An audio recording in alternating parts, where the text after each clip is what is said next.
Hello, good morning students. तो आज की इस वीडियो में अपन करने जा रहे हैं संधि।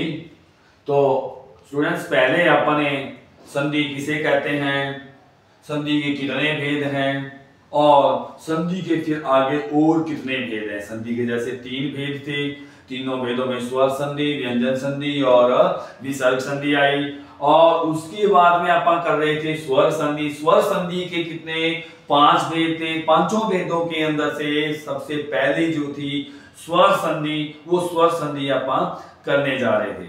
और उसके अंदर से मैंने दीर्घ संधि आपको करवा दी है। और दूसरी जो संधि है वो है गुण संधि, जो अपन गुण संधि करने जा रहे हैं। तो चलिए देखते हैं गुण संधि की परिभाषा क्या है, उसकी डेफिनेशन क्या है। देखिए, यदि ए और आ के आगे ई या ई, ऊ या ऊ या री स्वर आते हैं तो दोनों के मिलने पर क्रमशः ए, ओ और अर बन जाते हैं। तो स्टूडेंट्स देखिए, दोबारा से देखिए, इसको समझ लीजिए कि यदि ए और आ के आगे, यानी कि पहला जो आपका शब्द होगा उस शब्द का जो अंतिम वर्ण होगा, मान लीजिए कि ये शब्द है, इसका अंतिम वर्ण है, इसमें यदि ए और आ आते हैं और ए आते हैं तो उसका क्या बन जाता है, ई या ई आ जाते हैं तो उन दोनों के मिलने पर ए बन जाता है, ए। ठीक है। और उसके आगे यानी कि ऊ या री स्वर आ जाते हैं तो उसका ओ या अर बन जाता है। तो स्टूडेंट्स देखिए, तो सबसे पहले अपन मैंने इसका फॉर्मूला बनाया, उसका देखिए कि एक शब्द की तरफ आपको ए या आ दिखाई देगा और दूसरा जो शब्द होगा उसका जो पहला वो जो वर्ण होगा उसका यदि ई, बड़ी ई, छोटा ऊ, बड़ा ऊ या री आ जाते हैं तो उनमें से क्रमशः ए, ओ और अर बन जाते हैं। इनका स्टेप बाय स्टेप आप बनाएंगे भी देखेंगे। तो क्या है, सबसे पहले अपन ने ए उठाया, ए, और ये छोटी ई उठाई है। ये छोटी ई जो है ये ए और आ दोनों के साथ आएगी। अब दोनों के साथ आएगी तो भी इसका क्या बनाना है, ए बनाना है अपन। जैसे देखिए, ए और छोटी ई ये आ जाते हैं तो ए बन जाता है, यानी एक ही मात्रा लग जाती है। अब जैसे देखिए देव, इस वैंग के अंदर मैंने आपको कल भी बताया था, जैसे वै ये अकेला नहीं है, और वै के नीचे हलंत है और प्लस ए है और उसके बाद जाकर के पूरा वै बना है। इसका मतलब इसके अंदर ए मिला हुआ है और ये ई दिया हुआ है, यानी कि ए और ई जब मिल जाएंगे अपन ने ए बनाना है। इसी तरह मैंने यहां दिया ए और ई है, ए और ई के बाद में ए है, यानी कि देव प्लस इंद्र, तो ये ई काट देते हैं और वै को एक ही मात्रा लगा देते हैं तो ये बन जाता है देवेंद्र। उसी तरीके से हमारा आ गया, अभी जो मैंने बताया था ना, ए और आ के बाद 2 टाइम ई आएगी, छोटी ई आएगी। अब क्या है, आ के बाद में छोटी ई दी हुई है तो ए बन जाता है। जैसे राजा, यहां भी आ दिया हुआ है और इधर छोटी ई दी हुई है तो इस ई को काट करके राजा प्लस इंद्र राजेंद्र बना देते हैं, राजेंद्र, एक ही मात्रा लग जाएगी। अब उसी तरीके से बड़ी ई की बारी आ गई, आ ए और आ के बाद में छोटी ई लग गई। अब ए और आ के बाद में बड़ी ई की बारी आ गई। अब ए के बाद में बड़ी ई आ जाती है तो भी ए बन जाता है। जैसे गण प्लस ईश, तो ई को काट देंगे तो यहां पे बन जाएगा गणेश, क्योंकि ए बनाना अपन।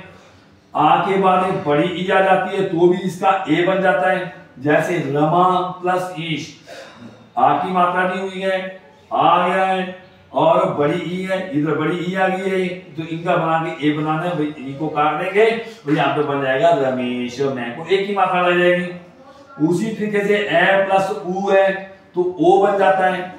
अब यहाँ पे क्या है, ई की बारी गई, अब ऊ की बारी। अब उसी तरीके से ए प्लस ऊ है तो क्या बन जाता है, ओ बन जाता है।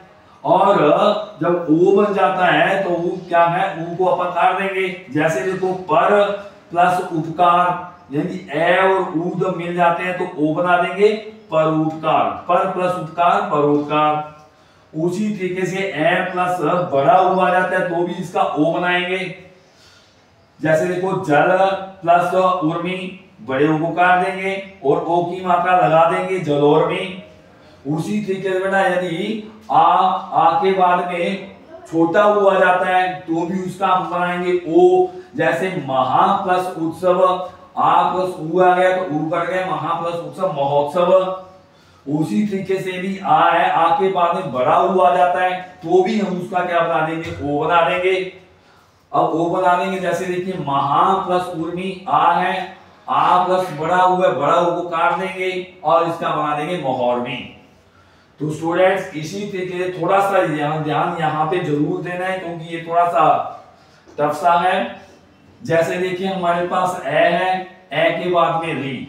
अब जैसे मैंने आपको ये शब्द लिखा हुआ है देव, वह के अंदर ए मिला हुआ है, मैंने आपको बताया है तब जाके पूरा वह बना है। अब इसके अंदर तो ए दिया हुआ है और री, ये री आगे आ ही गया है ऋषि। अब ये दोनों देव प्लस ऋषि हैं, अब इनको मिलाकर के हमने देवर्षि बना दिया। यानी कि रे के नीचे हलंत लगा हुआ है, इस हलंत का मतलब है कि रे आधा है। अब क्या करेंगे, देवर्षि, देवर्षि बन गया ना। अब कैसे बना है, अब मैंने पहले आपको बताया होगा ए इसमें मिला हुआ है और ऊपर जो ये रे चला गया, ये रे आधे वाला आ गया, ये बन गया। क्लियर। अब इसी तरीके से क्या है, जैसे आ प्लस री आ जाता है तो बन जाता है। ये महान प्लस ऋषि है, आ प्लस री आ गया। अब री को अपन काट देंगे तो ये बन जाएगा हमारा, ये ए बन गया इधर और ऊपर वाला जो रे है ये हलंत लग गया इसके नीचे, कि आधा रे चला गया उधर, तो ये बन गया महर्षि। क्या बन गया, ये महर्षि। तो इसी तरह स्टूडेंट्स ये हमारी गुण संधि हो चुकी है और आगे करेंगे हम वृद्धि संधि। तो तब तक के लिए बेटा धन्यवाद।